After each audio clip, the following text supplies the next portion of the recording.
여러분 아는 것만큼 하나님을 사랑하고 하나님을 섬길 수 있습니다. 하나님이 어떤 분이신지 잘 모르면 절대로 하나님을 우리가 섬길 수 없습니다. 하나님이 어떤 분인지 잘 모르면 하나님을 예배할 수 없습니다. 우리 방식으로, 우리 습관으로 그렇게 예배할 뿐입니다. 그런데 하나님을 알되 그 깊이와 넓이와 높이를 알고 하나님이 저와 여러분을 얼마나 사랑하시는지, 또 우리를 사랑하시는 하나님은 전능하신 능력을 가지시고 모든 것을 가지시고 또 저와 여러분 모두에게 그 모든 필요를 채워내시는 그런 아버지시라는 것을 아는 사람은 예배가 다릅니다. 예배가 다르고 하나님을 높이고 찬양하는 여러분 그 소리가 다릅니다. 전심으로 하나님을 높이고 하나님을 경배하고 하나님을 사랑하는 것입니다. 그래서 저와 여러분이 이런 복도 받고 또 저런 복도 받아야 되겠지만 하나님을 아는 신령한 복을 받게 되기를 주의 이름으로 축원합니다. 하나님을 아는 신령한 복을 받게 되면 우리의 삶이 완전히 달라지게 되어 있습니다. 여러분 오늘 우리가 읽은 이 말씀에 보면 이 사두개인이라는 사람들이 등장합니다. 바리새인들이 있고 사두개인들이 있고 여러분 율법사가 있고 선지자가 있고 이런 많은 부류의 사람들이 있었는데 그중에 이 사두개인들은 아마 모든 그 이스라엘 백성들의 그 공동체 중에 제일 똑똑하고 제일 탁월한 사람들로 구성이 되어 있는 그런 무리들입니다. 굉장히 탁월하고 똑똑합니다. 유대인들이 얼마나 똑똑합니까? 유대인들이 굉장히 똑똑한 사람들인데 그 똑똑한 유대인들 중에 똑똑한 사람들, 그러니까 사두개인입니다. 사두개인 얼마나 똑똑합니까? 이번에 제가 휴가를 맞이해서 이 훈련을 좀 받았습니다. 이 회복과 치유 훈련을 좀 받았는데 거기에 하버드 옥스퍼드 대학에서 박사학위를 받고 한국의 그 카이스트 거기를 졸업하고, 카이스트가 저기 서울에 있을 때 다녔다고 그래요. 그래서 대전으로 내려오기 전에 그 서울에 있을 때 그 카이스트를 졸업하고 영국으로 가가지고 옥스퍼드 대학에서 박사학위를 받고 미국에서 26년 동안 교수 생활을 하시다가 한국으로 이렇게 귀국을 한 분이 계시더라고요. 그래서 제가 전공이 뭡니까 물어보니까 뇌를 연구한다는 거예요. 뇌를. 제가 여러분 인터넷에 떠도는 뇌 구조를 제가 보고 기절하는 줄 알았습니다. 그 뇌가 얼마나 복잡한지, 용어도 많고 얼마나 복잡한지 그 뇌를 연구를 하고 박사학위를 받고 미국에서 그렇게 이 학생들을 가르치는 그런 일을 했다는 거예요. 한국에 와서 울산에 있는 과기대가 있습니다. 울산에 과기대 좋은 대학입니다. 그래서 학생들을 지금 가르치고 있다는 겁니다. 얼마나 똑똑한 사람입니까? 그런데 놀라운 것은 하나님을 잘 모르는 거예요. 하나님을 어떤 분이신지 잘 모르고 예수님을 안 믿고 있었습니다. 물론 이 훈련의 기간 동안에 그가 주님을 인격적으로 만나는 시간이 좀 있었습니다만은 그 똑똑한 사람이 하나님을 모르더라고요. 하나님을 잘 몰라요. 여러분 그 똑똑한 것이 진짜 똑똑한 것일까요? 저는 그냥 머리만 좋다 이 생각을 했습니다. 시험 잘 보고 머리만 좋다 생각했습니다. 진짜 똑똑한 것은 하나님을 하나님으로 섬기고 하나님을 나의 아버지로 알고 하나님이 보내신 예수님을 나의 구주와 주인으로 그렇게 모셔드리는 그 사람이 진짜 똑똑한 사람들입니다. 할렐루야. 그래서 초등학교 문턱에도 안 가본 할머니, 할아버지들, 여러분 하나님이 지혜를 주시니까 하나님이 보내신 예수님을 나의 구주와 주인님으로 딱 모시고 그렇게 삽니다. 얼마나 똑똑한지 몰라요. 이 사두개인들은 여러분 유대인들 중에 유대인, 똑똑한 사람들 중에 똑똑한 사람들이 있지만 하나님을 잘 몰랐습니다. 하나님을 여러분이 지혜의 틀 속에서 하나님을 생각했습니다. 그래서 자기들이 잘 이해가 안 되는 부분은 하나님의 말씀이어도 안 믿었습니다.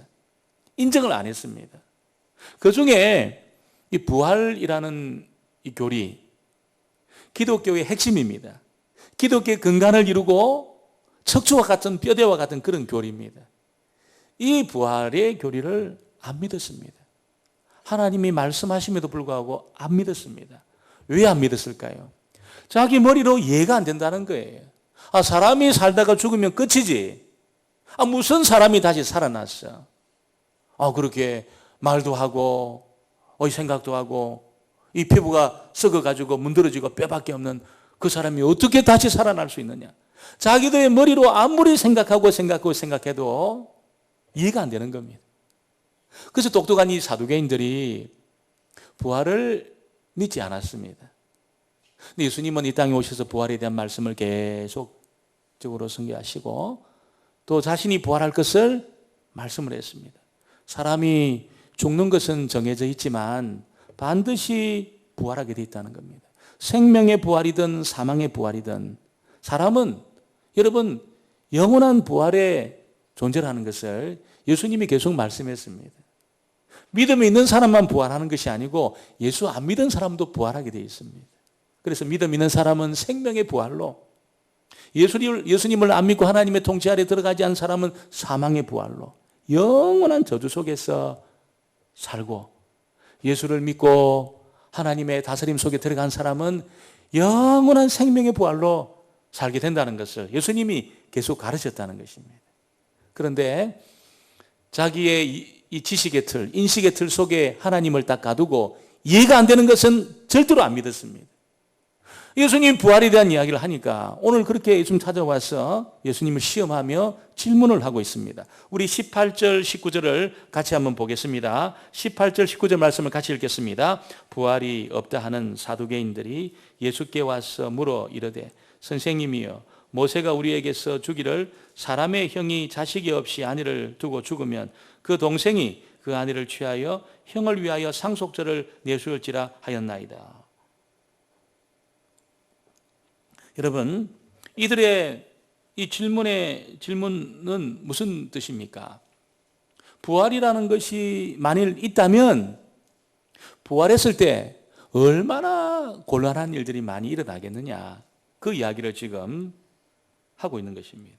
그래서 이 구약의 율법에는 형이 아들이 없이 상속자가 없이 죽게 되면 모든 이 믿음의 유업이 이어지는 일이 끊어지게 되니까 동생이 그 형수와 결혼해서 아이를 낳게 함으로 형의 유업이 계속 이어질 수 있도록 그렇게 하는 이 계대 결혼이라는 그런 제도가 있었습니다.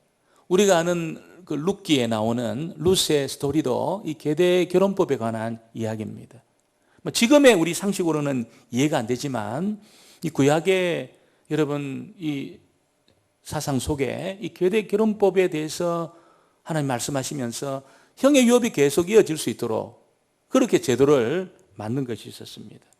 그런데 계대 결혼법을 생각하면 부활은 이 납득이 안 되는 계명이었다는 것입니다. 왜냐하면 7의 형제가 있었는데 큰형이 이제 결혼을 했는데 아이가 없이 죽은 겁니다. 그러니까 계대 결혼법의 그 제도를 따라서 둘째가 형수와 결혼해서 이제 아이를 낳게 해야 되는데 이 둘째도 아이를 못 낳고 죽은 거예요.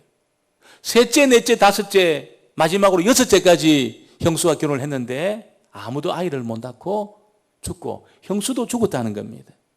그래서 부활의 때가 딱 되면 그 형수는 7 형제 중에 누구의 아내가 되겠느냐, 이런 질문을 예수님에게 그렇게 던진 겁니다. 그러니까 전부 형제들이 내 부인이라고, 내 마누라라고. 그래서 부활에 그때 큰형하고 둘째하고 막 싸우면서 셋째도 개입하고 넷째도 7째 전체가 개입해서 천국이 전쟁터가 안 되겠느냐, 부활이 있다면.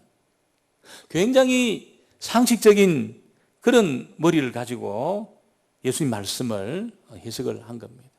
만일 그렇다면 진짜 누구의 아내가 될까? 천국이 굉장히 복잡한 막 싸움이 있는 멱살잡이를 하는 그런 것이 안 되겠나, 그런 생각이 듭니다. 그러나 예수님은 사두개인들의 질문에 너희가 오해했다는 겁니다.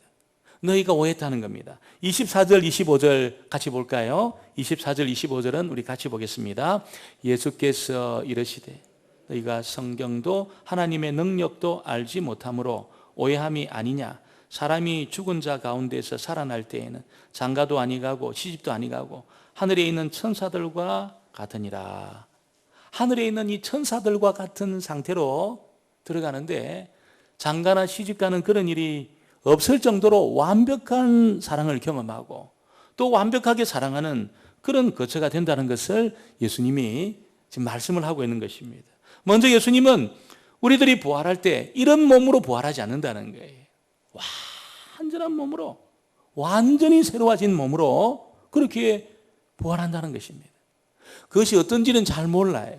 우리가 아마 여러분 중에 이제 80이 넘고 90이 가까운 우리 권사님들 중에 아이고 이게 막 몸도 이게 쭈글쭈글하고 주름도 많고 약해지는데 제일 예쁘실 때가 있을 겁니다.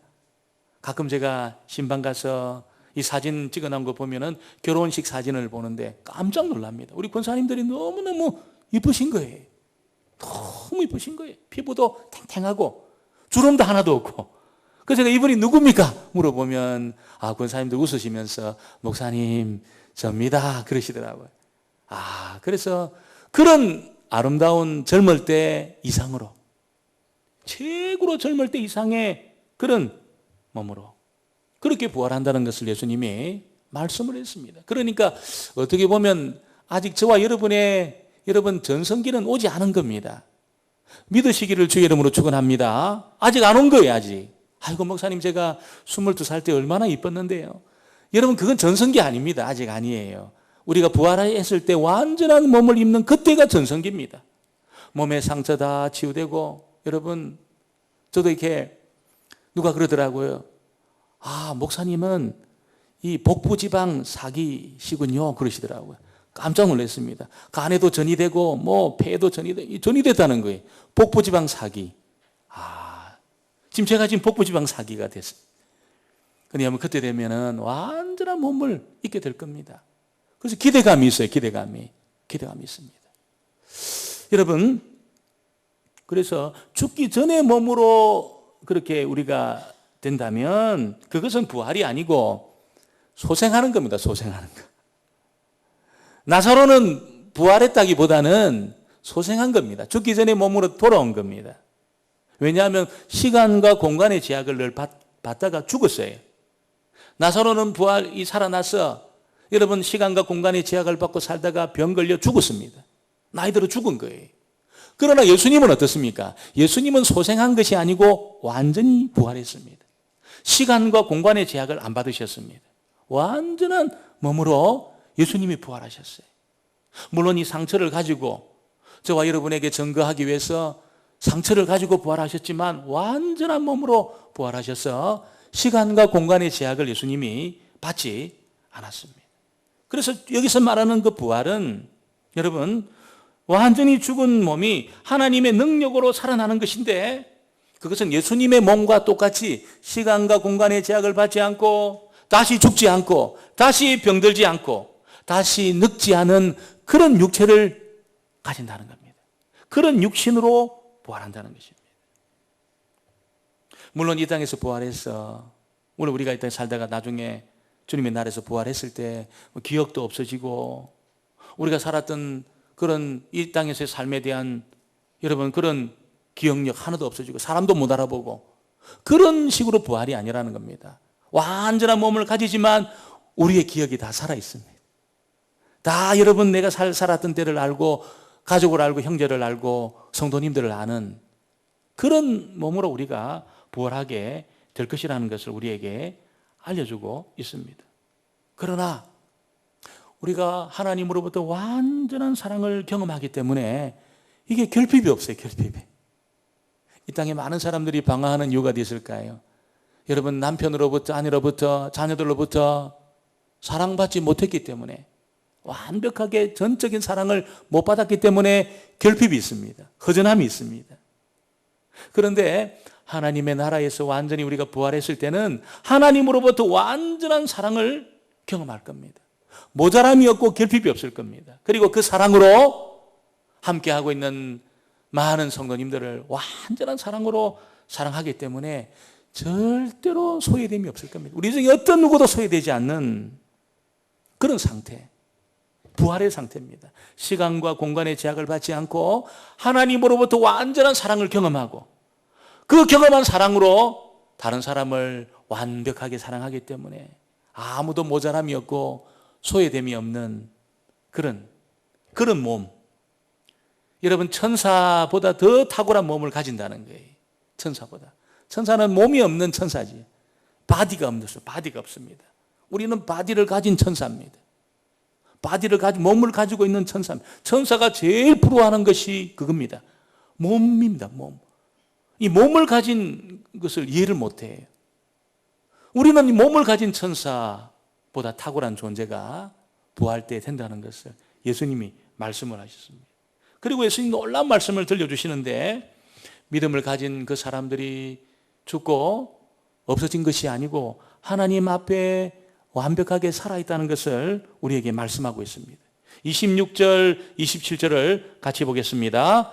죽은 자가 살아난다는 것을 말할진대 너희가 모세의 책 중 가시나무 뜰기에 관한 글에 하나님께서 모세에게 이르시되 나는 아브라함의 하나님이요 이삭의 하나님이요 야곱의 하나님이로라 하신 말씀을 읽어보지 못하였느냐. 하나님은 죽은 자의 하나님이 아니요 산 자의 하나님이시라. 너희가 크게 오해하였도다 하시니라. 이 무슨 말입니까? 굉장히 중요한 이야기를 들려주고 있습니다. 사두개인들에게 내가 모세의 글을 읽어보지 못하였느냐. 하나님은 아브라함의 하나님이요 이삭의 하나님이요 야곱의 하나님이다. 여러분, 이게 무슨 뜻입니까? 하나님은 아브라함도 도와주시고 이삭도 도와주시고 야곱과도 함께 하셔서 하란에 갔다가 다시 부엘세바로 돌아올 때까지 함께 하시면서 그들을 도우셨던 하나님, 그런 뜻도 있지만 그것이 전부가 아니라는 것입니다. 하나님이 아브라함과 이삭과 야곱과 함께 하셨고 그들을 인도하시고 축복하신 것도 사실이지만 그런 뜻만 그 말 속에 있는 것이 아니라는 것입니다. 하나님은 여러분, 아브라함, 이삭, 야곱, 지금부터 여러분 4,000년 전의 사람, 지금부터 4,000년 전의 사람입니다. 무덤에 가도 흔적도 찾을 수 없는 그런 사람들입니다. 그런데 그들이 그냥 죽어 없어져 버린 것이 아니고 하나님 앞에 살아있는 사람들이라는 겁니다. 나는 아브라함과 이삭과 야곱의 하나님인데 죽은 자의 하나님이 아니고 살아있는 자의 하나님이라는 겁니다. 이 말이 무슨 말입니까? 아브라함도 살아있고 이삭도 살아있고 야곱도 살아있다는 뜻이지요. 죽어버린 자의 하나님이 아니고 지금 살아있는 자의 하나님이라는 거예요. 산 자의 하나님이다. 아브라함도 이삭도 야곱도 하나님 앞에 살아있다는 것을 하나님이, 예수님이 말씀을 하셨습니다. 살아있을 때 그들을 인도하여 주시고 그들과 함께 하시고 그들에게 복을 주셨던 하나님이 죽은 후에도 지금까지 영원히 그들이 하나님이 되셔서 그들로부터 영광을 받으시고 그들을 이렇게 축복하시는 그런 일을 하나님이 하신다는 것을 우리에게 알려주고 있는 것입니다. 여러분, 이 말씀을 꼭 믿으시기를 주의 이름으로 축원합니다. 아브라함이 죽어버린 것이 아니고 하나님 앞에 살아있습니다. 하나님은 죽은 자의 하나님이 아니고 살아있는 자의 하나님입니다. 그러니까 우리 믿음 생활 같이 했던 우리 장로님들, 권사님들, 집사님들, 저도 와가지고 한 100번 넘게 장례식을 치렀습니다. 100번 넘게. 그분들이 그냥 뭐 화장터에 가서 다 그렇게 뼈밖에 안 남고 혹은 우리 부활동산에 다 제가 묻어두었지만 그렇게 끝나버린 것이 아니라는 거예요. 여러분, 죽음의 문을 딱 여는 순간에 1초, 2초, 3초 만에 눈을 딱 뜨고 영원히 부활한 겁니다. 영원히 살아있는 겁니다. 영원히 살아있다는 것은 지금 의식과 생각과 추억과 이 모든 것이 다 살아나서 영혼의 부활을 지금 경험하고 있는 것입니다. 몸은 언제 부활합니까? 몸은 우리 주님이 다시 오시는 날 완전한 몸으로 부활하는, 천국에 계신 우리 믿음의 성도들이 그때를 지금 기다리고 있는 겁니다. 예수님 다시 오셔서 육체가 부활하는 그 시간을 기다리고 있는 거예요. 그래서 그들이 죽은 것이 아니고 살아있는 겁니다. 주님 앞에 살아있습니다. 몸은 아직 부활을 경험하지 못했지만 그들이 영혼이 부활해서 여러분 의식과 생각이 다 살아있는 거예요. 물론 지금은 천사들과 같은 그런 상태에 있지만 예수님 다시 부활하실 때, 다시 오실 때 우리의 이 썩어버릴 이 몸이 완전한 몸으로 부활하는, 천사가 부러워하고 입을 벌리고 다물지 못하는 그런 육신으로 부활할 날이 있다는 것을 예수님이 알려주고 있는 것입니다. 그래서 이걸 보면 예수 믿는 사람들에게 죽음이라는 것은 여러분 사실 없는 겁니다. 없는 겁니다. 장소를 잠깐 옮기는 겁니다. 이 땅에서 천국으로 하나님이 계신 곳으로 잠깐 옮기는 겁니다. 몇 초 만에? 3초 만에. 하나, 둘, 셋 만에 다 옮기는 거예요. 그러니까 여러분 믿음의 사람들이 죽음을 사실은 여러분 두려워할 필요가 없는 겁니다. 영원한 세계로 문을 딱 열고 들어가는 겁니다. 문을 딱 열고 들어가는 겁니다. 여러분 그래서 어떻게 보면 완전한 안전장치가 저와 여러분에게 있는 거예요. 완전한 안전장치입니다. 죽음으로 모든 것이 끝장나버리고 의식도 없는 구천을 헤매는 그런 존재가 되는 것이 아니라는 겁니다. 그렇지 않습니다, 여러분. 완전한 의식을 가지고 영혼이 부활하는 그 사건이 남아있는데 예수님이 다시 오실 그때 육신도 완전한 몸으로 부활한다는 거예요. 여러분 그래서 죽음은 장소를 이렇게 옮기는 겁니다. 장소를 옮기는 것이고 영원한 안식을 경험하는 것입니다. 지금은 어떻습니까? 지금은 여기도 아프고 저기도 아프고 여러분 뭐가 없어서 괴롭고 힘들고 때로 막 답답하고 그런 일이 있어요. 이 땅에서는. 그러나 우리가 죽음을 통과하고 영혼이 부활을 했을 때는 그런 일이 없습니다. 그런 일이. 완전한 안식을 경험하는 것입니다. 살아도 천국이고 죽어도 천국이라는 거예요. 믿음의 사람들에게. 살아도 이 땅에서 천국을 경험하고 하나 둘 셋 만에 죽어도 주님의 품에서 천국을 경험하는 그런 사람들이 저와 여러분이라는 거예요. 완전한 안전장치가 우리에게 있는 겁니다. 여러분 스카이 다이빙을 본 적이 있습니까? 수천 미터 높은 비행기 위에서 떨어집니다. 제가 대학생 때 그 전방 입소 전에 문무대라고 저기 성남에가 문무대라고 있습니다. 그 문무대 가서 이제 대학생 군사훈련을 받는데 막타워라고 11m에서 떨어지는 공수훈련을 받았습니다. 11m 올라가면 얼마나 두려운지 다리가 덜덜덜 떨립니다. 예수 믿어도 떨립니다. 예수 믿어도. 예수 믿어도 다리가 떨리는데 막 덜덜덜 떨립니다. 이게 떨어지면 죽겠다는 거예요. 등 뒤에 줄이 매 있습니다. 그래도 막 무서워요. 그런데 스카이다이빙은 어떻습니까? 수천 메타 높은 데서 떨어집니다. 수천 메타 높은 떨어지는 줄도 없습니다.